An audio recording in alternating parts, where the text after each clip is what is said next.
Hey everybody, welcome back to What's for Dinner. Hope you're doing well. It's 5 o'clock, almost on the dot on this wonderful Monday. sunny yet cool Monday afternoon.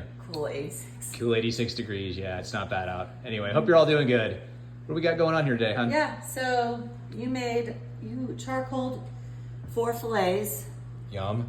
And then we've got them loaded up with butter. Teresa likes the Kerrygold butter, which you don't see out here. It's the darker yellow butter.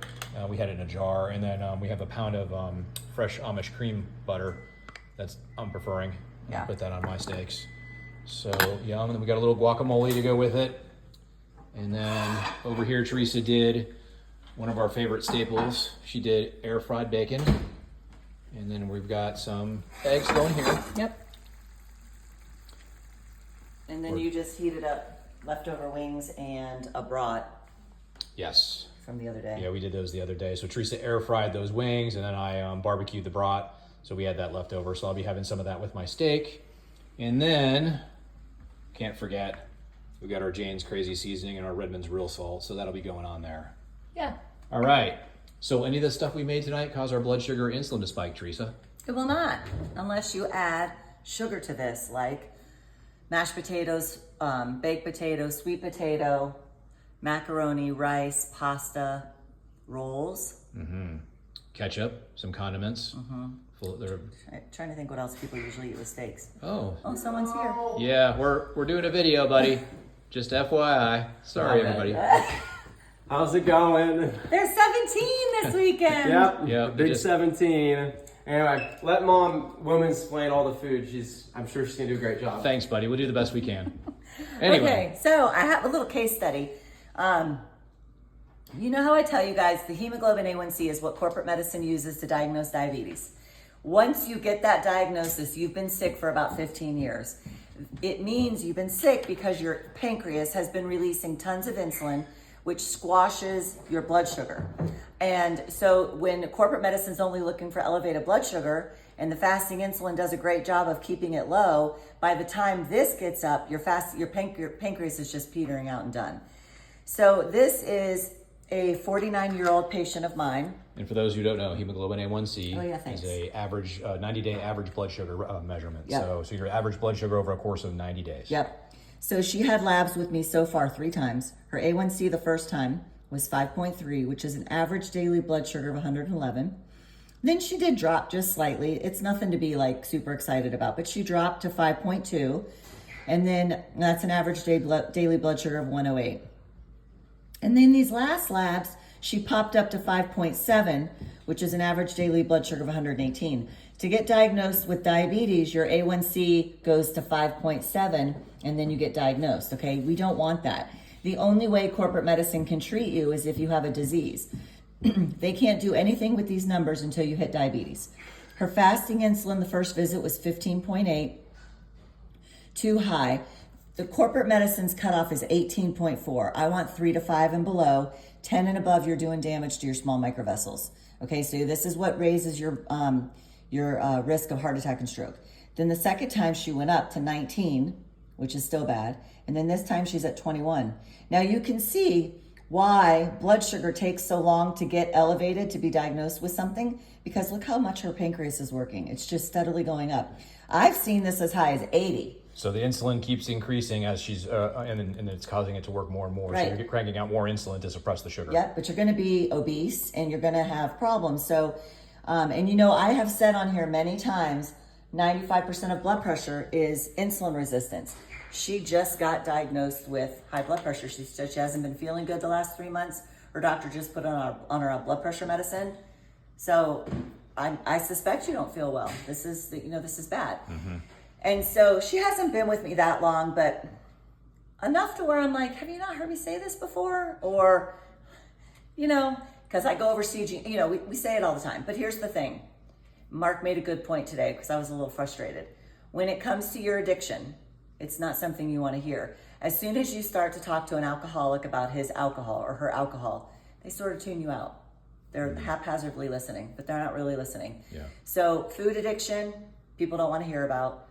Alcohol, I know some of you guys get irritated when I mention it, but it diminishes and decreases your brain size, is responsible for 7 different cancers. So, And it sabotages your fat loss goals. right, and your sleep and your Yeah. all that stuff. So Yeah. anyway, this stuff matters, and at some point you have to do something about it, because getting put on a blood pressure pill or whatever pill for your ill does not suddenly make you healthy. It means you have a disease that you have a medicine for. It's like me going to the bank and trying to getting $1 million loan, and then me tell you guys I'm a millionaire. No, I'm $1 million in debt. I am not a millionaire.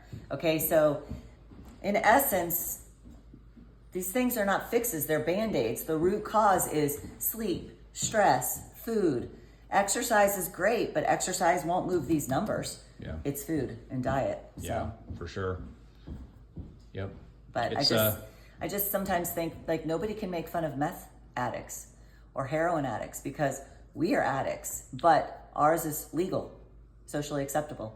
Yeah, and it's everywhere too. It's constantly in your face. Alcohol, cigarettes, those kind of things, they're kind of a little bit more hidden than they used to be. You know, advertising went away on cigarettes, and it was easy for the advertisers because they just moved the addiction model for cigarettes straight into the food side of things. Yeah. So that's a true story too.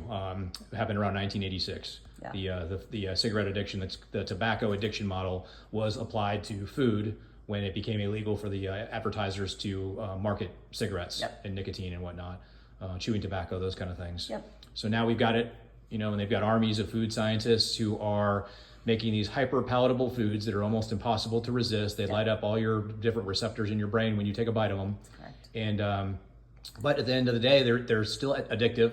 They're still unhealthy for you, and you have an unhealthy, abusive relationship with the foods that you're eating, or the alcohol that you're drinking, or the cigarettes that you're smoking, and that's not sustainable. Yeah. It can't be. A long time ago, and I'm talking when we first started doing this, like 5 years ago maybe, and I started talking about food addiction on Facebook. A few people would hit back at me and say, that's not a real thing, that's not true. And so I started saying, okay, I'm not saying give up your sweets. That's easy. We can all white knuckle and give up cakes and ice creams and all that. I want you guys to give up your oatmeal, cereal, pasta, bread, and your fruit. And then tell me if you don't have food addiction. Yeah, that's tough. So. Yep. And we see this every day. We talk to people and whatnot. And it's, whenever we hear somebody say, well, I can't give up my this or I can't give up my that, that is instant cue for us that, okay, there's a food addiction problem for that. And I'm the same way. Like, coffee is my thing. Fortunately for me, coffee doesn't affect my blood sugar or my insulin. I'm very fortunate, and I'm very thankful for that. But, we've all got our things. We get it. Yeah, but when we put the possessive my bread, yes, my pasta, that's bad. And Dr. Seifus a while ago did a podcast, and he said we need to be arrogant about our lifestyle. Like vegans, they're arrogant. You offer them a piece of steak and they're going to say, no, I'm vegan. Yeah. Yep. Arrogantly, and arrogant meaning like confident. Bold. Yeah. No, I'm vegan. Yeah. When you offer someone, a food addict like me, a piece of cake, I'm kind of like, oh gosh, I'm on this diet and I got to do good for at least 10 days and then I can have a cheat meal, and you're like fidgeting and all that instead of just, I don't eat that. Yeah. I'm carnivore. Yep. And this is tough, guys. We know it is, and I know it's overwhelming too. You've got to take tiny, small, incremental steps. The hardest part is getting started. We've said that time and time again. We're here for you. If you have questions or whatnot, hit us up. You want to find a partner to do it with you. You don't want to do it on your own. No. The best course of action is to get your husband or your wife on board with you, and then you can get the kids on board later on. But the bottom line is you need a partner in this, and you got to get started to get it moving. Yeah. All right. So anyway, we love you all. Yes. And tell us what you're having for dinner. Shoot any questions you have our way, and we will see you all next time. Bye. God bless you all. Bye-bye.